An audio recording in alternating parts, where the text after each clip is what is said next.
So what are the options I'm getting for the custom application? So now you know how to differentiate this. Got the point? Got the point, everyone? That's the way. So this is the only possible way how we can differentiate whether it's in standard applications or custom applications. And when you are dealing with a declarative programming skills, even we do have one more way. We will discuss on that day. Okay. So this is the basic how we can differentiate the standard application and custom application. And coming to the object, how you are going to differentiate the object whether it's in standard object or custom object. How we are going to differentiate that? It's in a standard object or custom object. Standard object do consist of underscore C, right? And there is one more possibility. So even if I click on this, so for standard object, I don't have any edit and delete option here. Can you see any delete and edit option? No delete and edit option is there. But particularly for the custom object, I can see the delete and edit. Delete and edit. Got it? Got it? So this was the difference how to identify. Okay, let me proceed and creating, let me click on edit now. So once after clicking on the object manager, once after going to the object manager, once after going to the student target or object, and this do display like this. So let me come again. So now we are going to create a fields for that. Now we are going to create a fields for that. Object manager. So targeted object is student. Student. Once after going to the student, clicking on the student. Clicking on the student. Once after clicking on the students, you can see here field and relationships. So our target is to create field, clicking on the field. And one thing you need to remember here once again. So when we are creating a custom object, a custom object itself, a machine itself, a system itself creates 4 standard fields, 4 mandatory fields.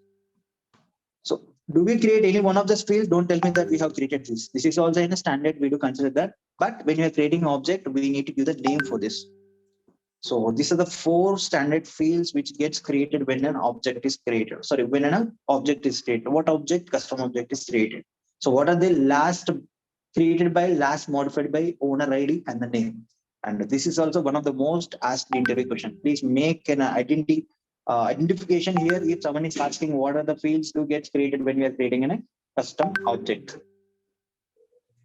Got it, everyone? So what I'm telling here, please give me a small note over here. Give me a small note here, what I'm trying to tell you people. So these are the 4 standard fields gets created when a custom object is created. Clear? If that is clear, give me one. Let me go for further. If that is clear, give me one. Yes. So our target is to create fields, right?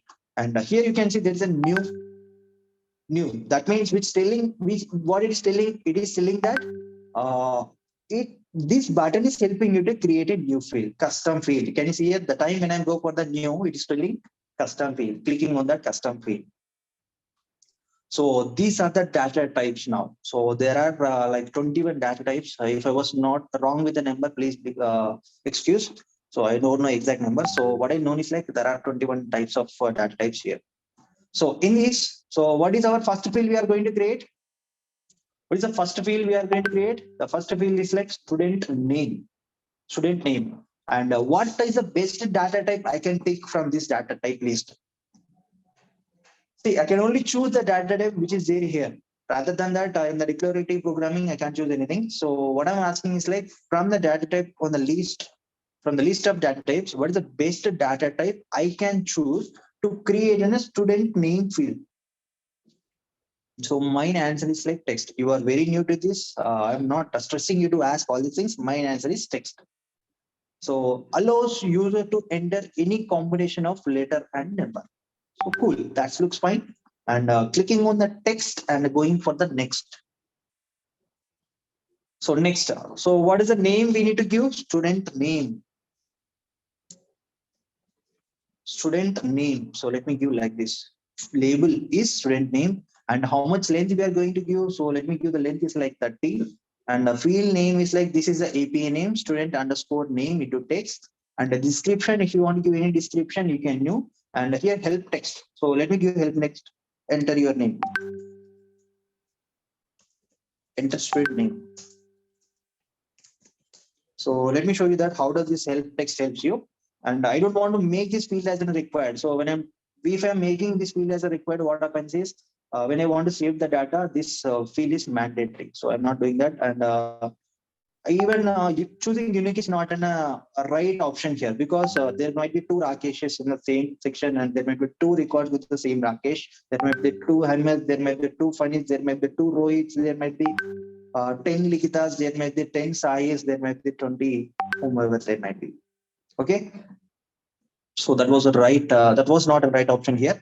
And the external ID, when you want to attach this information to the external third party application, this external ID helps, but we are not discussing that here.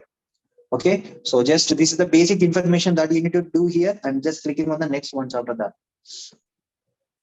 Once after clicking on the next, so what happens is here again profiles. So what I do is like the profiles which I have given for the applications like a system administrator. So default, I'm not doing anything, and even you do the same thing. Default, make it as default and click on the next and click on save. So instead of clicking on the save, I will be creating a save and new, because I need to create one more field. And one thing you need to prepare here. So before I was telling, when a custom object is created, 4 fields are getting created defaultly. Along with the 4 fields, one page layout is also getting created. Along with one page layout, the layout for the object is also gets created. And we will discuss what is page layout clearly in the next session. Okay, so remember that 4 fields and one page layout. 4 fields, one page layout. Important. This is important. So if I click on save, what happens is I will be coming to this screen again. If I click on save and new, it takes me to the place where I can choose data type again. So our target is to create phone number. So clicking on the phone number again. So there is a data type called direct phone. Phone, going for next. So here phone, I'm just making it little fast because you know how to create a field now. Please look into the screen and observe what I'm doing. And I'm not making it even required, and just going for next, save. Next, save and new again, because I need to create email. Creating email, where is the email field? This is an email, and coming here and going for next. So email, let me choose email. So email will be the field name. And I'm not making this required, but I'm making this unique. I'm making this unique because even though there are 10 Rakeshes repeated, but each Rakesh do have its own email ID. Agreed, everyone? If you are agreeing, give me one. Agreed, everyone? If you are agreeing, give me one. So cool, you are agreeing. Cool, let me go for next. Let me go for next. So finally done, and going for next, clicking on save and new. So last one we are going to create. So what, let me check. So name done, phone done, email done, and the date of birth and the gender. So date of birth, I do have a date here, particularly I can choose that date, and let me go for next. So DOB, yep. So again here DOB, and I'm not giving any help text or these things, and you're just going for next.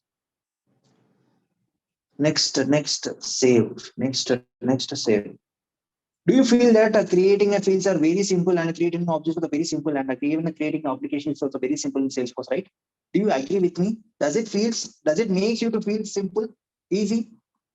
So last field creation is like a pick list. I'm using a pick list, a different data type here, pick list. So why I'm using pick list is like I will be giving the values over there. From that value, you should choose one. So that was the use of the pick list. So gender I'm giving here instead of entering the gender every time. So I can use the pick list. So gender, is there any gender here? No gender. So gender. So enter values manually. So I will be telling about this global pick list also, but as of now, use for the enter values manually. So coming here.